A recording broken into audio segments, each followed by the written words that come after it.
Before the truth split their lives open, before Seoul whispered their names like a forbidden spell, I often think back to that single moment when everything began, a moment wrapped in mystery, tension, and a heat neither of them understood yet. And if you feel stories like this deserve to be told, go ahead and subscribe, and tell me where you're watching from. Because what I'm about to share isn't just romance. It's a quiet storm building over two people who were never meant to collide.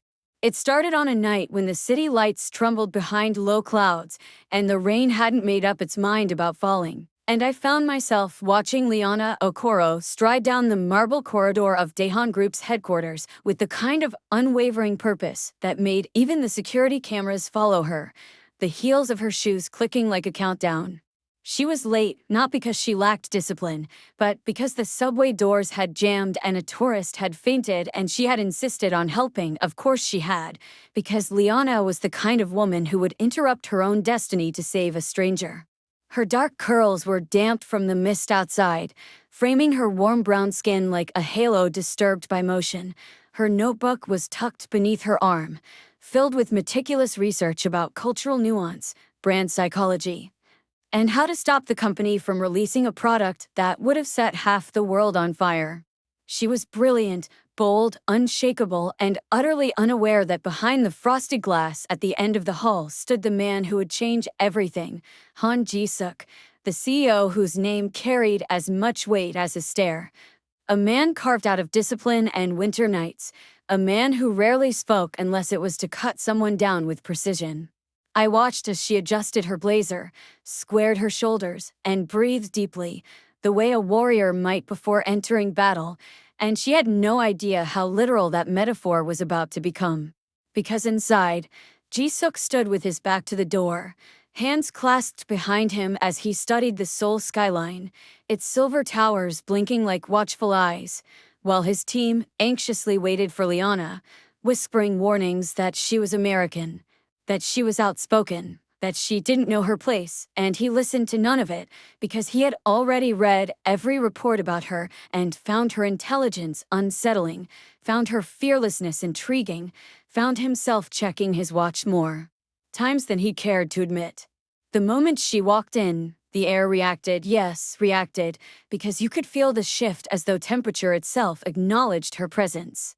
She greeted the room with a respectful nod, her voice warm yet steady as she apologized for the delay, and Ji-suk finally turned around to face her.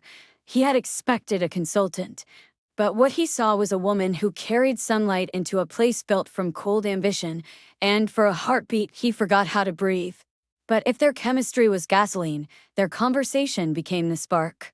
She reviewed their proposed marketing strategy and dismantled it piece by piece, her tone calm and factual, explaining how certain imagery carried painful historical echoes for Black audiences globally, and how ignoring those nuances was not just risky, it was irresponsible. The executives bristled, murmuring objections, but she verbalized every truth they feared to hear, and I saw the flicker of something dangerous crossing Ji-suk's expression, not anger, not arrogance, but recognition. She challenged him directly, refusing to soften her point simply because he was the most powerful man in the building. I could see the tension coil between them like a pulled thread, and when he stepped closer, she didn't retreat. She matched him, inch for inch, expression unwavering. And something about her refusal to be intimidated, her strength wrapped in grace, fractured the rigid control he'd spent years perfecting. Their meeting ended abruptly when she closed her notebook with a decisive snap, bowed politely, and turned to leave, but the way she walked away ignited something reckless in him, something he didn't recognize until it was too late. Because Ji-suk, the man who never touched anyone without calculated intent, reached out and grabbed her wrist, not harshly, but firmly enough that she froze, and when she spun back toward him, eyes wide with shock, he moved without thinking, without permission, without logic. He kissed her. It wasn't soft or careful, it was sudden, emotional, charged with a frustration he couldn't articulate and an attraction he couldn't suppress. And in the split second before she shoved him away, the room held its breath, every person stunned into silence, as if the universe itself paused to witness it. Liana staggered back, her fingers pressed to her lips, disgust and fury flooding her expression, and she whispered, "Don't you ever touch me again," before storming out, leaving Ji-suk standing alone in the aftermath of his own ruin. I watched him run a shaking hand through his hair, eyes wide with realization, horror settling across his features like frost.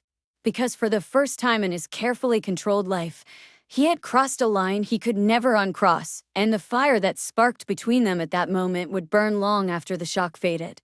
And that was the night their story truly began, with a mistake, a collision, and a kiss that should never have happened. When morning broke over Seoul, it didn't bring peace, it brought consequences, the kind that move silently through polished hallways and tighten around reputations like a noose. And I watched the storm gather around Han Ji-suk before he'd even stepped through the doors of Daehan Group. Word of the incident had already circulated, moving from executive assistants to department heads with the efficiency of scandal, and though no one dared speak openly, their hushed glances followed him like shadows. He didn't bark orders, didn't lift his chin with icy indifference the way he usually did. Instead, he walked straight to human resources and submitted a formal statement acknowledging what he'd done, his voice slow but steady, carrying the weight of a man who had just realized he'd detonated his own stability with a single reckless act. And Liana, she arrived an hour later, her expression marked by a controlled calm that only barely concealed the hurt simmering beneath her professionalism, her curls pinned tightly back, her clothes impeccable, but her eyes sharper than yesterday, as though disappointment had carved something new inside her. She filed her complaint without hesitation, speaking clearly and firmly, and she never once looked toward the glass walls where she surely knew Ji-suk was watching her through the blinds, unable to approach, unable to undo anything. The board, already rattled by months of declining international metrics, considered firing him on the spot, some arguing that no CEO was worth the liability of such misconduct, but they quickly learned what Liana already knew. She was the only consultant capable of salvaging their global reputation. So the board insisted they continue working together, an arrangement that felt less like a strategy and more like a cruel joke the universe had decided to play on them both. Their first forced meeting took place in Conference Room 27A, a sleek space of glass and chrome that suddenly felt too small, too exposed, and I watched as Liana entered with her back straight, her steps measured, carrying a quiet fire that warned no one should test her again. Ji-suk stood the moment she crossed the threshold, not out of habit, but out of shame, and he kept his gaze lowered, his voice restrained to the point of trembling as he apologized to her in front of the entire team. No excuses, no subtle deflection of blame, just brutal honesty. I crossed a line. I acted without permission. I was wrong. His executives stared in disbelief. Never had their CEO spoken with such vulnerability, and yet Liana only nodded curtly, offering him nothing more than acknowledgement before beginning the presentation she'd spent the entire night revising. And as she spoke, I watched something soften, not between them, but within him, as her expertise unfolded, brilliant and clear, her explanations weaving cultural context, historical depth, and consumer psychology into a tapestry even the most resistant executives couldn't deny. He didn't interrupt. He didn't challenge her. Instead, he took notes like a student, absorbing every word with the intensity of a man trying to rebuild himself. But after the meeting, when the others filed out, the air between them thickened again, humming with unspoken tension. Liana gathered her belongings quickly, avoiding his eyes, but when she reached the door, she stopped, not to forgive, and certainly not to comfort, but because she sensed he was about to speak and she wanted no misunderstandings. "I'm not here to be your turning point," she said quietly, her voice steady but edged with steel. "I'm here to do my job. Whatever healing you need to do it far away from me." And though her words should have cut him, they instead seemed to ground him, forcing him to exhale as though he'd been holding his breath since the night before. The days that followed were a silent battleground. Liana's presence filled every room she stepped into, her confidence magnetic, her insights unmatched, and each time she spoke, Ji-suk listened with a reverence that made his executives whisper. No one had ever seen him yield to someone like this, not out of fear, but out of recognition, as though he had discovered a truth he couldn't look away from. And despite her determination to stay distant, I saw the small moments that destabilized her resolve. The way he insisted on walking behind her so she never felt cornered again. The way he placed chairs at respectful distances during meetings. The way he apologized every time he needed to hand her a document, even though the gesture was professional. One evening, after a grueling strategy session that left everyone drained, Liana walked onto the rooftop terrace to clear her mind, unaware that Ji-suk had retreated there minutes earlier. The city's neon glow reflected against the mist, casting fractured light across the concrete, painting both of them in shifting blues and pinks.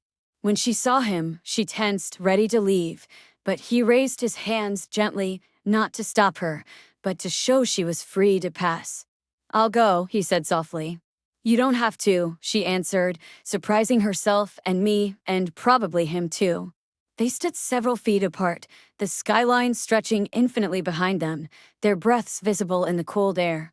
And for the first time since the incident, she looked at him, not the CEO, not the man who made a mistake, but the human being unraveling beneath the weight of his own remorse. "Why did you do it?" she finally asked, and her voice wasn't angry. It was tired, curious, raw. He swallowed hard, his gaze drifting toward the city lights. "Because you challenged me," he said. "Because you saw through me. Because I felt something and I didn't know what to do with it. Because I've spent years numbing myself and you shook something awake." She didn't respond immediately. She didn't forgive him. But she stayed, and in the quiet between them, something shifted, not trust, not yet, but the faintest recognition of his sincerity. And though neither of them knew it then, that small moment on the rooftop, two wounded, complicated individuals navigating the aftermath of a collision that should never have happened, was the first step toward a bond that would soon consume them both in ways neither could predict. In the weeks that followed that fragile rooftop truce, something neither planned nor welcomed began threading itself between them, a quiet gravitational pull, subtle at first, then insistent, reshaping their steps, their interactions, their silences, until even the air around them seemed charged with a tension too complex for either to name, and I watched their dynamic evolve with the slow, unstoppable certainty of a tide returning to shore. Liana, ever disciplined, tried to maintain her boundaries, keeping their conversations clipped and strictly professional, but proximity is a stubborn architect of connection, and the deeper they sank into the crisis project, the more unavoidable their interactions became. Every early morning strategy session, every late-night revision, every disagreement that sharpened into brilliance rather than conflict, all of it chipped away at the wall she kept around herself. Meanwhile, Ji-suk transformed in ways that startled even his closest advisors. The cold, ruthless CEO was gone, replaced by a man who paused before speaking, who weighed his words for gentleness rather than dominance, who sought feedback, who listened first and reacted second, as though he was rebuilding the structure of himself from the foundation upward. And though Liana refused to acknowledge it, I saw the way her gaze sometimes lingered on him when he thought she wasn't looking, the way she noticed the tension in his shoulders when he struggled to articulate remorse, the quiet fatigue in his eyes after meetings where she dismantled his strategies without mercy, and the sincerity that softened his face whenever she spoke about the communities she cared so fiercely about.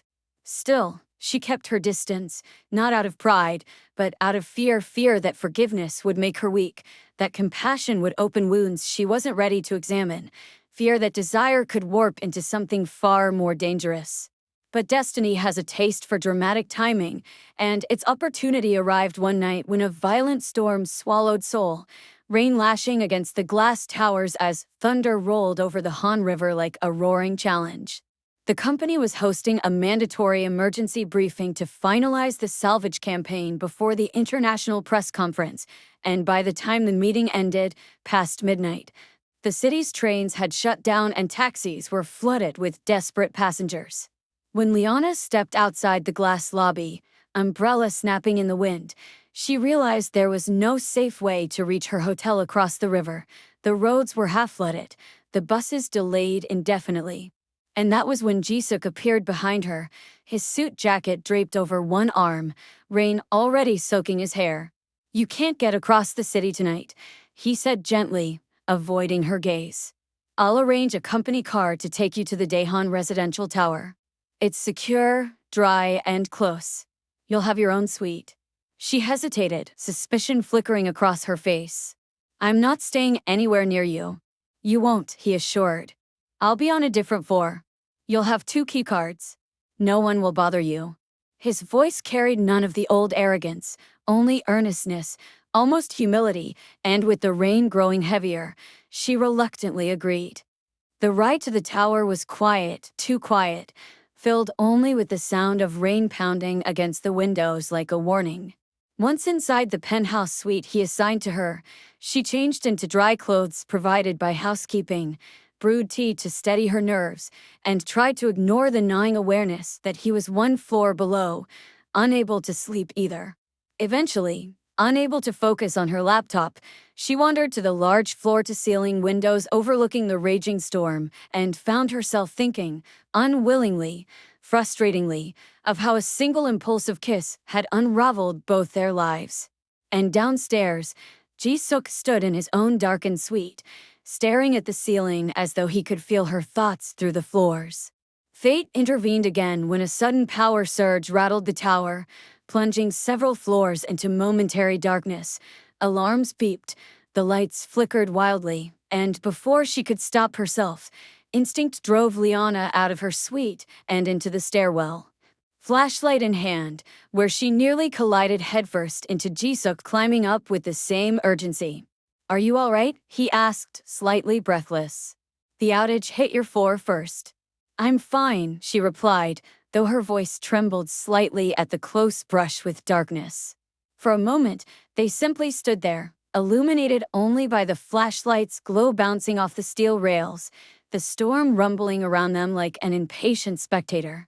And something changed then, something quiet and profound, as though both finally recognized the truth that had been simmering beneath their hostility and restraint. They were each other's most dangerous comfort. They ended up sitting on the stairwell landing as the emergency systems rebooted, the hum of electricity gradually returning to the building. There, with the world outside drowning in rain, Liana exhaled a breath she'd been holding since the night of the incident. "You hurt me," she said, not accusingly, but honestly. "You made me feel small in a room where I should have felt safe." Ji-suk closed his eyes, absorbing the weight of her words. "I know," he whispered, voice strained. "And I will live with that shame for years. But I swear to you, Liana, I have spent every day since trying to become a man who would never repeat that mistake toward you or anyone." She studied him, searching not for perfection but sincerity, and found it there raw, unfiltered, humbling. And for the first time, she allowed herself to speak the truth she hadn't admitted to anyone. "The worst part," she said softly, "is that I wasn't angry because you felt something. I was angry because you acted on it without thinking, and because part of me felt something too, and I hated that." His breath hitched, a subtle reaction, but powerful nonetheless. The silence that followed wasn't heavy, it was electric. When the lights finally flickered back to life, they remained seated side by side on the cool concrete steps, neither ready to break the fragile peace that had settled over them. And it was there, in that liminal space between fear and forgiveness, between storm and quiet, that their story shifted from collision to connection. Not the kind built on impulse or unmet longing, but on truth, on apology, on growth. They stood slowly, brushing the dust from their clothes, and when they looked at each other again, neither saw the person they'd been weeks before. They saw the person standing in front of them now, flawed, learning, opening. And in that moment, without touching, without speaking, they made an unspoken promise. Whatever this was becoming, whatever tangled path they were stepping into, it would be consensual, deliberate, and deeply human. This was not the moment they fell in love. It was the moment they finally allowed themselves to.